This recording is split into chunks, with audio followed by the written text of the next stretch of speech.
Eto na nga mga chong, marami tayong basketball updates. Barangay Ginebra, abot kamay na ang twice to beat advantage. David Murrell, bakit masaya sa Ginebra kahit limitado ang minuto? Ito nga ang si David Murrell mga chong, ay ang pinakabagong addition sa kupunan ni Coach Tim Cone. At masaya nga ang lahat sa pagkakadagdag ng nasabing player. At ayon nga sa naging latest interview dito kay David Murrell, ay natanong ito kung ano ang kanyang pakiramdam ngayong naglalaro na siya sa Barangay Ginebra. Ang sagot nga nito ay very grateful nga daw siya sa opportunity na ibinigay sa kanya ng Ginebra Management. Ibang-ibang araw ang atmosphere sa Barangay Ginebra. Friendly nga raw yung coaching staff pati yung mga players. Actually, akala nga raw ni David Murrell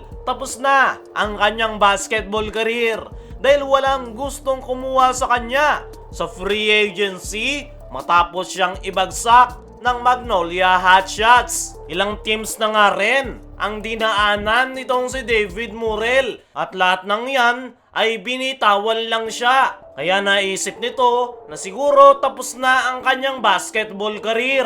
Pero nagbago nga ang pananaw niyang yan matapos siyang damputin ng Barangay Ginebra sa unrestricted free agency. Kaya naman, sobrang grateful nitong si David Murrell sa Ginebra Management dahil sa panibagong opportunity na mabuhay ang kanyang basketball career. Natanong naman itong si David Murrell kung ano ang kanyang masasabi sa limitadong minuto na ibinigay sa kanya ni Coach Tim sa kanyang debut game, ay ang sagot nga nito ay kahit limitado ang kanyang minuto ay masaya pa nga rin itong si David Murrell. Ang pagkakakuha pa nga lang daw sa kanya ng Barangay Ginebra ay isang malaking blessings na. Expected nga raw ni David Murrell na mahihirapan siyang makakuha ng playing time sa Barangay Ginebra dahil marami raw quality players na naka-line up.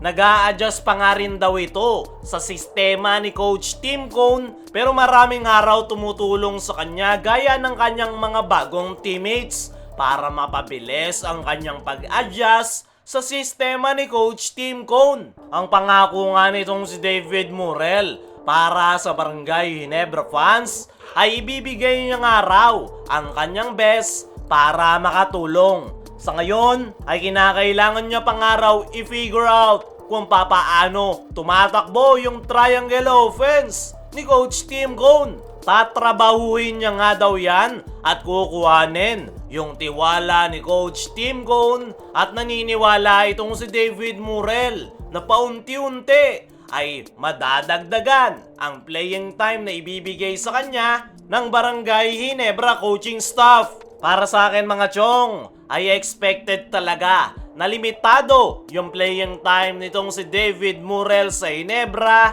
dahil unang-una, kakalipat niya lang ng Ginebra.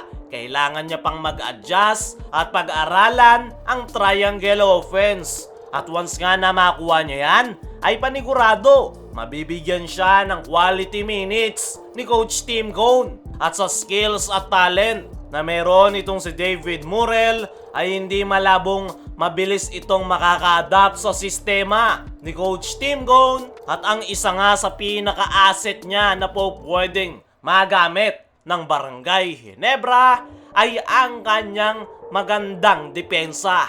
Isa ngang hustle player itong si David Murrell. Para rin itong si Scottie Thompson na pinaghahalong Jamie Malonzo. Athletic na may depensa. At yan nga ang dahilan kung bakit siya kinuha ng Ginebra. At ine-expect ko sa paparating na playoffs ay doon na talaga gagamitin ni Coach Tim itong si David Murrell. Kung si David Murrell ay masaya sa kanyang kupunan, ay mas lalong sasaya ang Barangay Ginebra once na makuha na nila ang twice to beat advantage. Ngayong All Filipino ay ang top 2 teams nga lang ang mabibigyan ng incentive. San Miguel Beermen pa lang ang nakakasecure niyan at napakalaki ng tsansa na Barangay Ginebra ang kukuha ng pangalawang twice to beat dahil sila nga yung may strongest chance na makuha ang number 2 spot. Abot kamay na nga ng Barangay Ginebra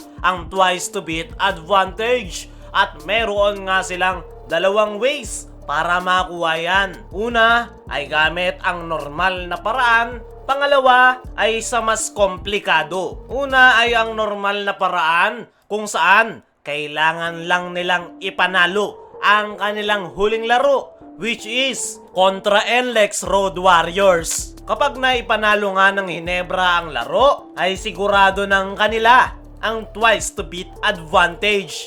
Pero sakali lang naman na matalo ang Barangay Ginebra, ay meron pa rin naman silang chance na makuha ang twice to beat advantage, pero sa mas komplikadong paraan kung saan aantayin nila na matalo ang NLEX Road Warriors kontra Rain or Shine Elasto Painters. At kapag natalo ang NLEX, Ginebra pa rin ang twice to beat. Pero kung matatalo ang Ginebra sa NLEX, tapos mananalo yung NLEX sa Rain or Shine, ay NLEX Road Warriors ang kukuha ng twice to beat advantage. Sa ngayon, ay nasa kamay na ng Barangay Ginebra ang kanilang kapalaran sa twice to beat advantage. Kaya naman, napaka-importante ng kanilang huling laro sa elimination round dahil dyan nga nakasalalay kung makukuha nga ba nila ang twice to beat incentive sa paparating na quarterfinals.